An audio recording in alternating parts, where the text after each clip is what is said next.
The Uniting for Ukraine program has been open since April 2022. But now that a significant amount of people have been processed through the program, we know more about how the program actually works. This is immigration attorney Amanda Thomas. In today's video, I am going to go over some frequently asked questions, give some updates, and address some rumors when it comes to the Uniting for Ukraine program. So keep watching.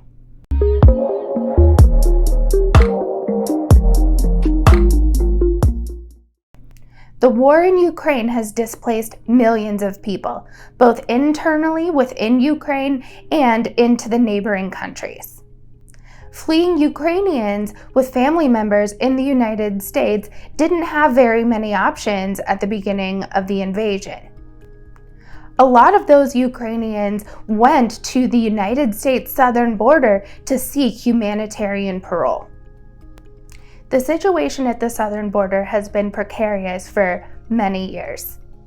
Seeking to both provide comfort to those affected by the invasion and to prevent the problem at the southern border from getting worse, President Biden created the Uniting for Ukraine program to allow for speedy processing of humanitarian parole applications for Ukrainian refugees.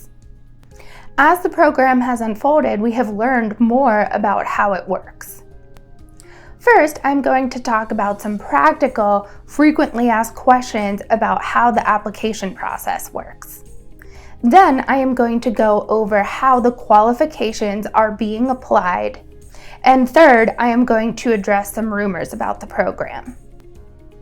So first, to address the practical topics. How long does it take to get approved for travel under Uniting for Ukraine? This program is indeed much faster than the normal application process for applying for humanitarian parole while abroad. After the sponsor submits their affidavit of support, it is taking about a week to get an approval. After the initial approval of the sponsor is received, then the beneficiary submits their attestations, and it is taking about a week to get travel authorization after submission of the attestations. So all in all, it could take as little as 2 weeks to get this process accomplished. Do you need to fill out an I-131? Usually, to apply for humanitarian parole while abroad, you both need to file an I-134 and an I-131. It does not appear that Uniting for Ukraine applicants need to draft or file an I-131. Only the I-134 needs filled out, and that can be filled out online for Uniting for Ukraine applicants only. Do you need to fill out separate I-134s for each beneficiary you're sponsoring, including children? Yes, you need to fill out separate I-134s for each beneficiary you are sponsoring, including children. Each person that's going to be traveling to the United States needs their own travel authorization, including children. Children are not covered under their parents' travel authorization. Therefore, you need to fill out a separate I-134 for each person, even children. Can you use a joint sponsor for the I-134? The I-134 recently changed, and a lot of people speculate that that's because they made a special I-134 for the Uniting for Ukraine program. Previously, the I-134 version would not allow people to combine their income with others for purposes of sponsoring someone. You had to find one sponsor that made enough money to sponsor the beneficiary. But in the new I-134 form, it appears that you can combine your income with other people's in order to meet the income threshold. Also, the I-134 income threshold is not a hard and fast rule, especially when it comes to Uniting for Ukraine. If the sponsor does not meet the minimum income listed in the poverty guidelines, but they're getting close, you can still apply. The person reviewing the affidavit of support does have the discretion to approve it, even if someone is slightly below the threshold. So now on to talking about clarifications about the qualifications. It is looking like the Department of Homeland Security is being very liberal on how they are applying the rules of this program. They want to include as many people as possible. However, you should be aware that receiving travel authorization under Uniting for Ukraine is not the same as being approved for humanitarian parole. You can only be approved for humanitarian parole once you've applied at the border and a CPB officer has granted it to you. So while the Department of Homeland Security is being very liberal on how many people they're allowing into the United States under Uniting for Ukraine, the risk that you run is that you make all of your plans to travel to the United States and you could still be denied entry at the border. As was stated in my previous video, there are qualifications that a person must meet in order to be included in the Uniting for Ukraine program. The first qualification is that they must have resided in Ukraine in the time leading up to the invasion around February 11th. They must be a citizen of Ukraine with a valid Ukrainian passport, or they must be the immediate relative of a citizen of Ukraine. They must have an approved sponsor, and they must clear biographic and biometric safety clearances. So I'm going to go over a little bit about how these qualifications are actually being applied in the program. As to the first qualification, residing in Ukraine up until February 11th, 2022. DHS has stated that this requirement is intended to be interpreted broadly to encompass all that may otherwise qualify. The second qualification is that one must be displaced. But what does that actually mean? And does it include people that are still in Ukraine?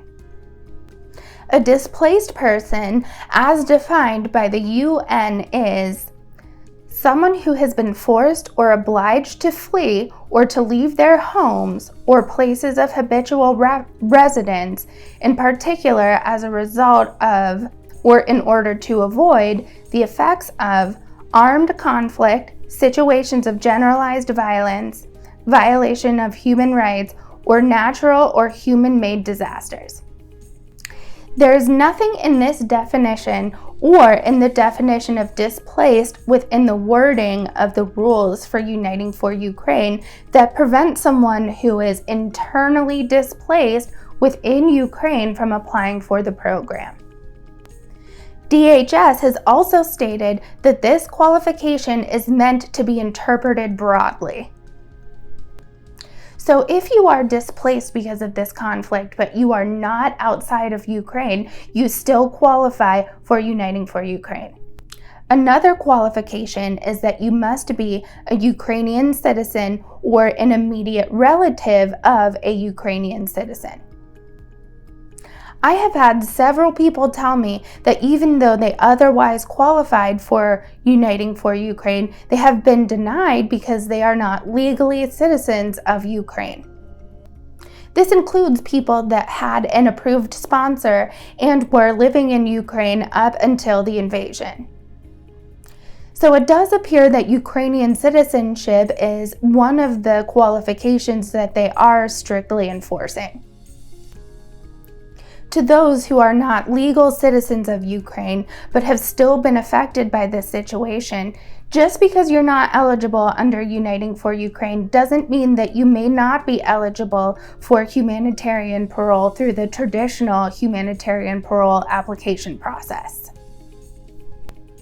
The next thing that I would like to clarify as to the qualifications for the program is who qualifies as an immediate relative. The rules state that an immediate relative is either the spouse of a Ukrainian citizen or the child of a Ukrainian citizen. particularly the child of a Ukrainian citizen that is unmarried and under the age of 21. This would mean, for instance, a family where the parents are not legal citizens of Ukraine, but the children are, would not qualify. However, again, this program is being applied very liberally.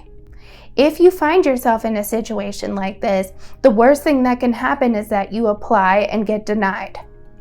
You could get denied during the initial approval process, but also the risk you're taking is that you could get travel authorization but be denied entry at the border. But if that's a risk you're willing to take, you may still be able to see if they will let you in, even if your Ukrainian citizen relative is not listed as an immediate relative under the rules for the program. It's all a matter of how much risk you're willing to take. So the last thing that I would like to do is address some rumors that I've heard about the program. The first rumor that I would like to address is that those who are receiving humanitarian aid in a third country are not qualifying. When the program first became available to people, there was a rumor that a family that had received humanitarian aid in Germany were denied based on that aid. That the United States was saying that they didn't need humanitarian parole into the United States because they were already receiving help in Germany. However, this appears that it's probably just a rumor. If you have a beneficiary in a third country who is receiving humanitarian aid, you should still apply for Uniting for Ukraine because it's likely that they still qualify. Another rumor that I've heard about the Uniting for Ukraine program is that there is a 100,000 applicant limit. This is simply not true. I believe that this rumor stems from a press release that President Biden did at the beginning of the invasion of Ukraine. President Biden made a press statement that he was committed to accepting 100,000 Ukrainian refugees. And that is true. President Biden did commit to accepting 100,000 Ukrainian refugees. However, those are Ukrainian refugees with a refugee designation through the United Nations. That is a separate program than Uniting for Ukraine. There is no 100,000 person limit on Uniting for Ukraine, so you don't have to worry about whether or not there's going to be enough room for you in the program. There isn't a limit. The last rumor that I would like to address is that there has been a rumor that eventually there will be a special green card and citizenship program for those who entered under Uniting for Ukraine. I have heard this rumor from a few people now, and I really hope that it's true. But as of right now, there hasn't been any official announcement, there hasn't been any law passed, and there hasn't been any executive order or anything that could grant anyone permanent residence or citizenship through Uniting for Ukraine. That means that until a law is officially passed, those who entered under Uniting for Ukraine that would like to seek permanent residence must find a separate legitimate ground to do so. Whether that's applying for asylum or whether that is applying under a family-based type of visa, you should not wait to take whatever action that you're going to in hopes that this program may come to be true. And remember that applications for asylum must be made within 1 year of entry. So I hope this video cleared some things up. If you found this video informative, if you found this video helpful, I hope that you would like this video and subscribe.